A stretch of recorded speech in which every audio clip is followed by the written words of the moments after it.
আমার গত সপ্তাহের যশোরের আলোচনার একটা লাইনকে কেন্দ্র করে আমাদের অনেক রাজনীতিবিদ বন্ধুরা অনেক ক্ষুব্ধ প্রতিক্রিয়া দেখাচ্ছেন। ওই কথাকে নিজেদের গায়ে টেনে, নিজেদের গায়ে মেখে ওনারা ক্ষুব্ধ হয়েছেন।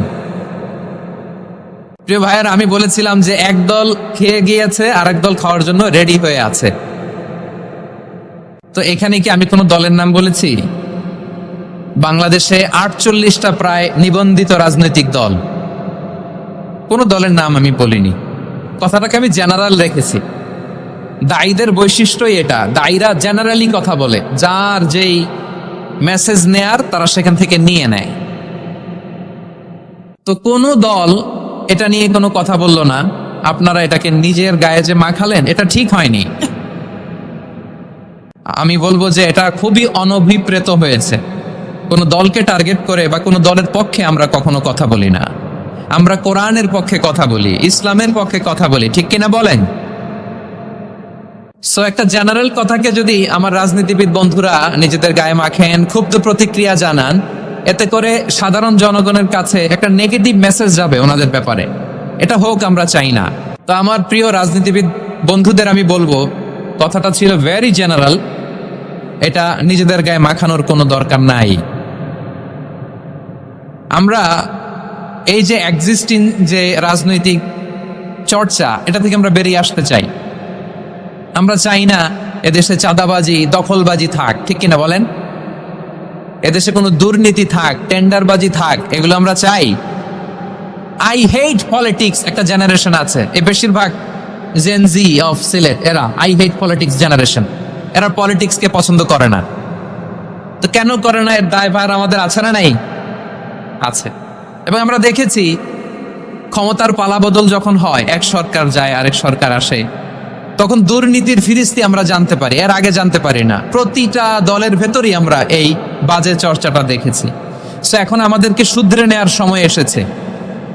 এটা এই সুন্দর সময়, নতুন প্রভাতের বাংলাদেশ, নতুন ভোরের বাংলাদেশ, এই সময় আমরা কাদা ছোড়াছুড়ি যেন না করি।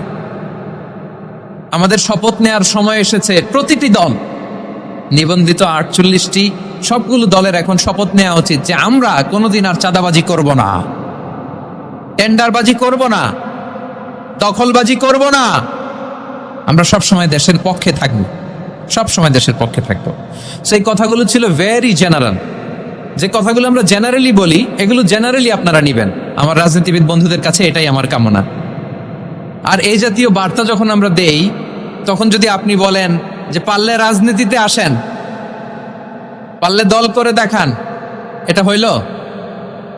আমি কি এরকম কোনো কথা বলেছি? না।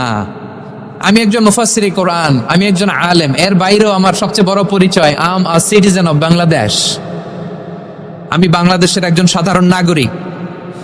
আমার দেশের যে কোনো সমস্যা, যে কোনো ইনকনসিস্টেন্সি, অসঙ্গতি নিয়ে মত প্রকাশের স্বাধীনতা আমার আছে না নাই? আপনারাই তো বাক স্বাধীনতার কথা বলেন, ফ্রিডম অফ স্পিচের কথা বলেন, বাক স্বাধীনতার কথা বলেন। আপনারাই যদি আবার কোনো মন্তব্যের কারণে বলেন যে রাজনীতির মাঠে আসেন, দল করেন, দেখি কতটুকু পারেন, এটা ঠিক হবে না। তাই প্রিয় ভাইয়ের, আসুন আমরা দল মত নির্বিশেষে কাঁধে কাঁধ মিলিয়ে সোনার বাংলাদেশ গড়ি, দুর্নীতিমুক্ত বাংলাদেশ গড়ি। যে বাংলাদেশের জন্য রক্ত দিয়েছে আবু সাইদ, যে নতুন ভোরের বাংলাদেশের জন্য রক্ত দিয়েছে মুখ ধরা, যে নতুন বাংলাদেশের জন্য রক্ত ঝরিয়েছে 24-এর যে গণ অভ্যুত্থানের প্রত্যেকটি শহীদের আওয়াজ করে বলেন ঠিক কিনা? আল্লাহ তাআলা আমার দেশকে তুমি নিরাপদ করো, শান্তিময় করো। আমরা যেন স্বাধীন, সার্বভৌম বাংলাদেশে মাথা উঁচু করে বিশ্ব দরবারে দাঁড়াতে পারি। আল্লাহ তুমি তৌফিক দান করো।